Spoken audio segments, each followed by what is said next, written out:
سوائے خدائے بزرگ اور برتر کے نہ وہ خود ہوگا نہ اس کا تاج ہوگا، یعنی بندہ جو اپنے آپ کو بادشاہ سمجھ رہا ہے، نہ وہ خود ہوگا نہ اس کا تاج ہوگا، صرف اللہ کی ذات ہوگی۔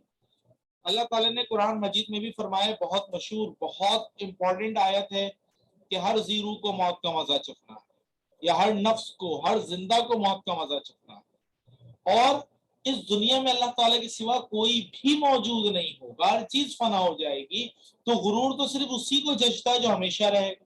جب انسان نے ایک دن مٹی میں مل جانا ہے، ختم ہو جانا ہے، تو غرور کس چیز کا؟ اور اگر انسان پھر بھی غرور کرے گا تو ایک دن سر کے بل گرے گا۔ تو شاعر یہی کہہ رہا ہے، جس سر کو غرور آج ہے یا تاجوری کا، کل اس پر یہی شور ہے پھر نوحہ گری کا۔ مماثل شعر ہم نہیں لکھتے۔ چلیں جی آگے بڑھ رہا ہوں میں، میرا خیال ہے اسکرین شاٹ آپ لے چکے ہوں گے اس کا، نہیں لیا تو جلدی سے لے لیں۔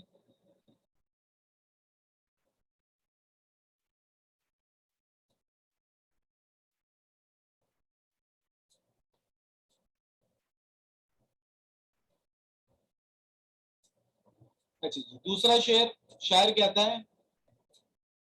آفاق کی منزل سے گیا کون سلامت۔ آفاق افق کی جمع، فلک کی جمع، فلک آسمان کو کہتے ہیں، یعنی آسمانوں کی جمع، اس سے مطلب ہے دنیا سے جانا۔ تو شاعر کہتا ہے اس دنیا سے آج تک سلامت گیا ہی کون ہے؟ کیا مطلب سلامت نہیں گیا؟ شاعر کہتا ہے جب بھی کوئی دنیا سے جانے لگا تو اس سے اس کا سارا مال چھین لیا گیا۔ چھیننے والا کون؟ فرشتے نہیں، اس کی اپنی اولاد، اس کے اپنے ہیں۔ جب بھی کوئی مرتا ہے فوراً اس کی اولاد اس کی ورثے کو تقسیم کرتی ہے، اس کی مال و دولت، اس کی پراپرٹی کو تقسیم کرتی ہے۔ تو لوٹنے والا کون؟ اس کی اپنی اولاد ہے۔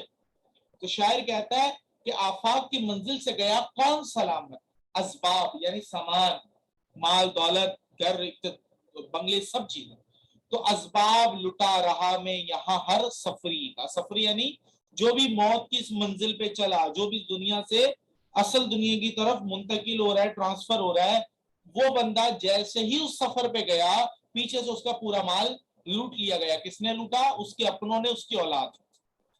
تو یہ رہا دنیا دکھوں اور پریشانیوں کی جا ہے، جا یعنی جگہ ہے جہاں جذبات اور خواہشات کو روندا جاتا ہے، یعنی مسل دیا جاتا ہے، سمیش کر دیا جاتا ہے۔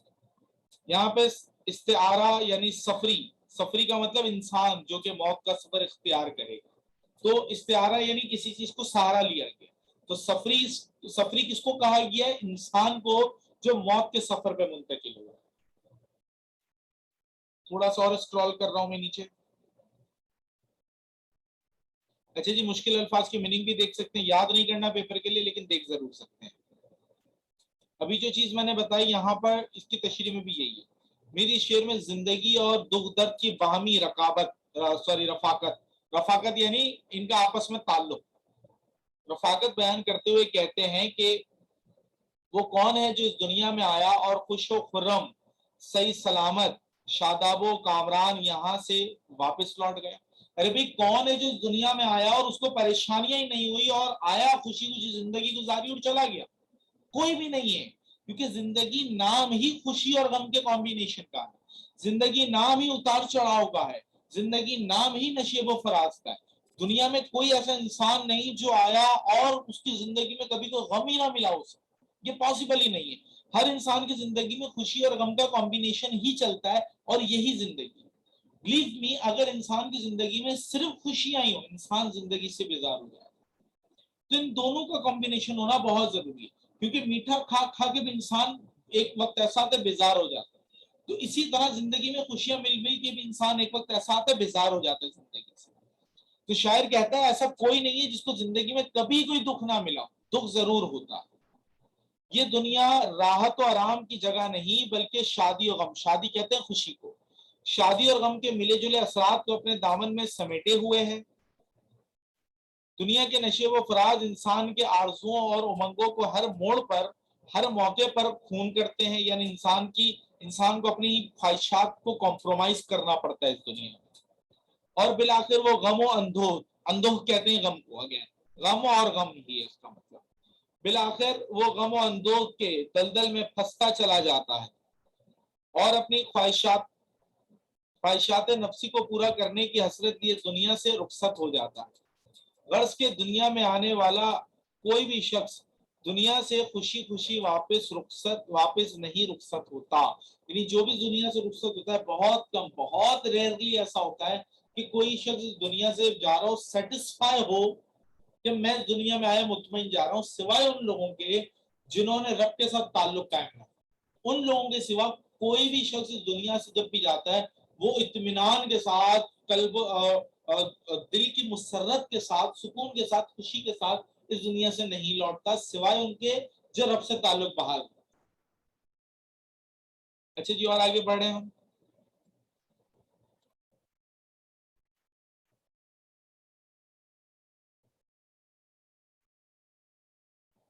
شاعر کہتا ہے زندان میں بھی شورش نہ گئی اپنے جنون کی، اب سنگ مداوا ہے اس آشفتہ سری. سچے جذبہ شوق اور زندگی کا چولی دامن کا ساتھ ہے. یعنی انسان کی زندگی میں ایک عاشق کی بات نہیں. ایک عاشق جب تک زندہ اور وہ اپنے عشق سے باز آ جائے سوال ہی پیدا نہیں. تو اس کے جذبات اور اس کی زندگی کا چولی دامن کا ساتھ ہے. یعنی جب تک زندہ رہے گا تب تک عشق کے جذبے میں مبتلا رہے گا. تو یہاں پہ اس کے مشکل الفاظ بھی لکھے ہوئے ہیں، یاد نہیں کرنے آپ نے. اگر پرابلم ہو تو یہاں سے دیکھ لیں. میں نیچے اس کی تشریح کی طرف آتا.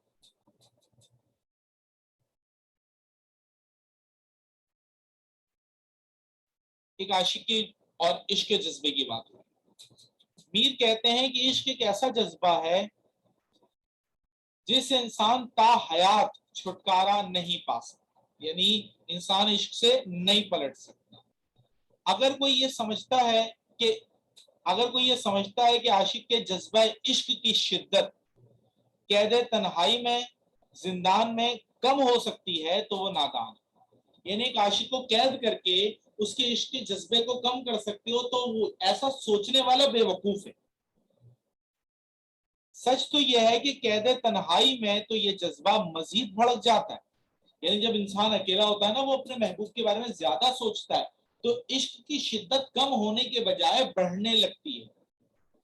چنانچہ اگر کوئی چاہتا ہے کہ عاشق کے دل اور جذبہ شوق میں دل اور جذبہ شوق ایک دوسرے سے جدا کر دیا جائے تو اس کا صرف ایک ہی طریقہ ہے کہ پتھر لے کر اس کا سر یعنی عاشق کا سر کچل دیا جائے، یعنی عاشق کو مار دیا جائے.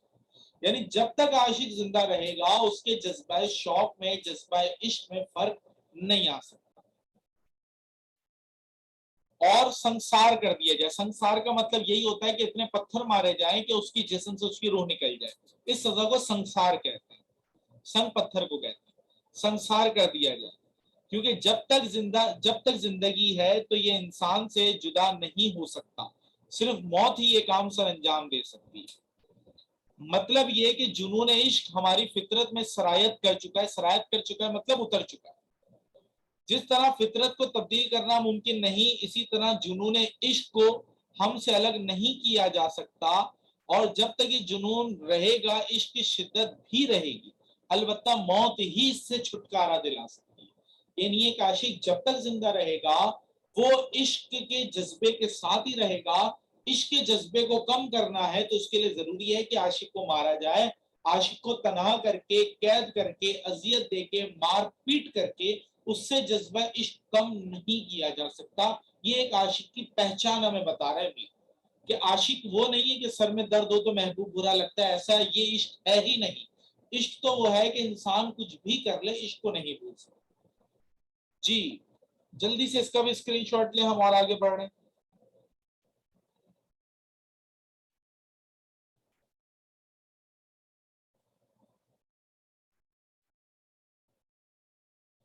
اب یہاں پہ محبوب کو شاعر بنیادی طور پر ذرا دھمکی والے انداز میں کہہ رہا ہے.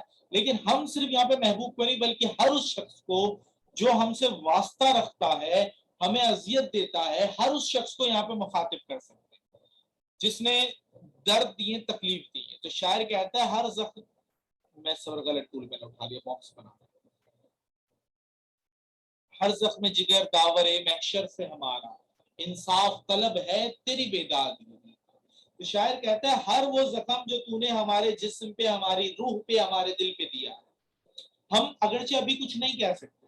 ممکن ہے کہ تیرا روب دبدبہ اتنا ہو، ممکن ہے کہ تیری تیری ہم عزت اتنی کرتے ہیں، ممکن ہے کہ معاشرے میں تیرا مقام اتنا بلند ہو، ممکن ہے کہ تیری پاور، تیری سپریمیسی اتنی زیادہ، ہم اس دنیا میں تجھے کچھ نہیں کہہ سکتے، لیکن قیامت کے دن داور محشر یعنی اللہ تعالیٰ، ہم اس کو اپنا ایک ایک زخم دکھائیں گے اور اس سے کہیں گے اے رب یہ زخم تیرے فلاں بندے نے دیے ہیں، اب تو انصاف کر۔ تو اس وقت کیا کرو، اس وقت کیسے بچو گے، اس پکڑ سے کیسے بچو گے؟ تو شاعر یہاں اس انداز میں دھمکی دے۔ تو مرکزی خیال دیکھتے ہیں، اے محبوب ہماری محبت اور تیرے ستم کا حساب اب خدا کی عدالت میں ہوگا۔ تو اے محبوب جو ہم نے محبت کی اور تو نے اس محبت کے بدلے جو ظلم اور ستم کیے، اب ہم کچھ نہیں کہتے لیکن خدا کی عدالت میں اس کا حساب ضرور کریں۔ تو یہاں پہ فنی کو بھی کوئی نہیں ہے اس لیے موجود نہیں ہے، میں اور اس کو ذرا اسکرول ڈاؤن کر رہا ہوں تاکہ نیچے والی نیچے کو ہم دیکھ سکیں صحیح۔ اچھا بھائی یہاں پہ اس کی دو تشریحیں دو طرح سے ہو سکتی، نیچے والی نہیں ہم اوپر والی دیکھ رہے ہیں۔ اس شعر میں میر ایک عاشق کے مزاج کے برخلاف، ایک عاشق کبھی محبوب کو دھمکی نہیں دیتا، اس کا مزاج ہی نہیں ہوتا، وہ تو محبوب سے محبت کرتا ہے لیکن محبت کر کر کے اور محبوب کے تانے طنز سہ کے ایک عاشق اس قدر بیزار آ گیا کہ اپنے مزاج کے برخلاف یعنی مزاج کے اپوزٹ وہ اپنے محبوب کو دھمکی دے رہا ہے۔ تو اس شعر میں میر ایک عاشق کے مزاج کے برخلاف اپنے محبوب کو دھمکی دے رہے ہیں۔ میر کہتے ہیں کہ محبوب تو نے ہم پر جو ظلم کھائے ہیں وہ ہماری قوت برداشت جواب دے گئی، ہماری زندگی تباہ برباد ہو گئی ہے، اب ہمیں تجھ سے کوئی گلا، کوئی شکایت، کوئی شکوہ نہیں ہے، یعنی اب ہم تجھ سے کوئی شکوہ شکایت کریں گے ہی نہیں کیونکہ اب لمٹ کراس ہو چکی ہے، بلکہ ہمارے جگر پہ لگنے والا ہر زخم قیامت کے روز قیامت مالک روز محشر، مالک روز محشر یعنی اللہ تعالیٰ مالک روز محشر سے انصاف طلب کرے گا اور تجھے اس کا حساب روز قیامت اللہ تعالیٰ کے سامنے دینا ہوگا۔ یاد رکھ کہ عمل اور مکافات عمل دونوں لازم و ملزوم ہیں، یعنی دونوں ایک دوسرے کے ساتھ لازم ہوتے ہیں۔ اچھا جی، اور یہاں پہ تھوڑا سا ہم اسکپ کر سکتے ہیں۔ اس دن میرا زخم جگر تجھ سے جواب طلب کرے گا اور تجھے تیرے کیے کی سزا ملے گی۔ دنیا میں تو چاہے ہمارے ساتھ جتنی ناانصافی اور زیادتی کر لے، ہم آخرت میں تجھ سے ہر ایک زیادتی کا حساب لیں گے۔ تو شاعر یہاں پر، عاشق یہاں تپا ہوا ہے محبوب پر اور محبوب کو دھمکیاں دے رہا ہے، دیکھ لے ابھی بھی موقع ہے، بات مان لے ورنہ قیامت والے دن تیری ایک تو ویسی تھوڑی سی نیکیاں ہوں گی میں وہ بھی لے جاؤں گا اور اپنے اتنے سارے گناہ تیرے سر پہ مار دوں گا۔ تو بڑے لائٹر موڈ میں، بڑے میٹھے انداز میں دھمکی دے رہا ہے کہ دیکھ لے اللہ کو شکایت کر دوں گا، ابھی بھی وفا کر لے، انسان بن جا بھی۔ چلیں اگلے شعر پہ پڑھتے ہیں۔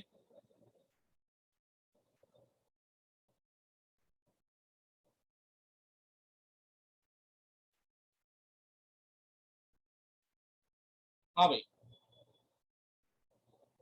لے سانس بھی آہستہ کے نازک کے بہت کام، آفاق کے اس کار گئے شیشہ دنیا کا، آفاق کا مطلب دنیا۔ شاعر کہتے ہیں کہ دنیا بڑی حساس ہے، دنیا بڑی سینسیٹیو، یہ دنیا کے مزاج کی بات نہیں ہو رہی، دنیا کی بات ہو رہی ہے، دنیا کی نیچر کی بات ہو رہی ہے، کسی حد تک میں بتا رہا ہوں کیسا، اور اتنی سینسیٹیو ہے کہ یہاں پہ سانس بھی آہستہ لے، یعنی ہر کام بڑا سوچ سمجھ کے احتیاط کے ساتھ کر۔ ایسا کیوں؟ تو سب سے پہلے تو اور کہہ رہا ہے کہ یہ دنیا جو ہے یہ تو ایک شیشے کا کارخانہ ہے۔ تو سب سے پہلے تو مرکزی خیال میں دیکھتے ہیں، کہتا ہے معاملات دل اور معاملات زندگی میں محتاط طرز عمل اختیار کرنے کی، یعنی دل کے معاملات میں اور زندگی کے معاملات میں بڑے طریقے سے، بڑے سوچ سمجھ کے ساری چیزوں کو کرنے کی نصیحت کر رہا ہے۔ اور یہاں پہ صفت تشبیہ، یعنی کسی چیز کو کسی سے تشبیہ دی گئی، اس کو دنیا کو اور شیشے کے کارخانے سے تشبیہ دی گئی۔ آگے بڑھتے ہیں۔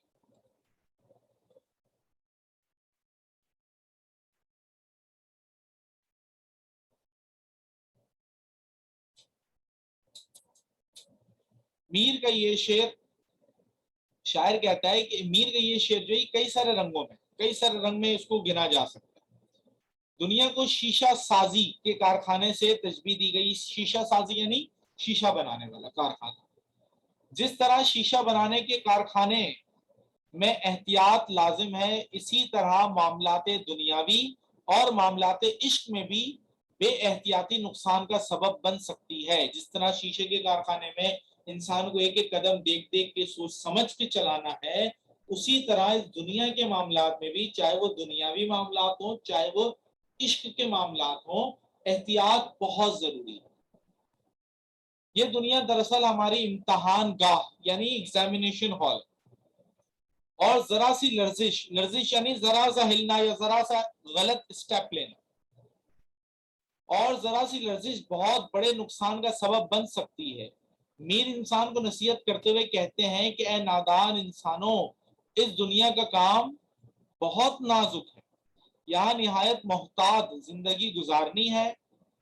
یہاں ہمارا واسطہ بہت سے دوسرے انسانوں سے ہوتا ہے، اور ایک انسان کے جذبات و احساسات اور اس کا دل نازک شیشے کے آئینے کی مانند ہوتا ہے اور ذرا سی غفلت سے ٹوٹ جاتا ہے، اور ان ٹوٹے دلوں کا کوئی علاج نہیں ہوتا. کیونکہ شاعر پہلے خود ہی یہ دھمکی دے چکا ہے کہ تو نے جو دل توڑا وہ خدا کو دکھاؤں گا. تو یہ بھی تو ہو سکتا ہے کہ کوئی شاعر کے لیے بھی خدا کو دکھائے، کہہ رہا اس شاعر نے میرا دل توڑا تھا، جب فلاں شخص نے میرا دل توڑا تھا. تو شاعر کہتا ہے کہ دنیا کے معاملات اور عشق کے معاملات میں احتیاط محتاط رہنا بہت ضروری ہے، احتیاط کرنا بہت ضروری ہے.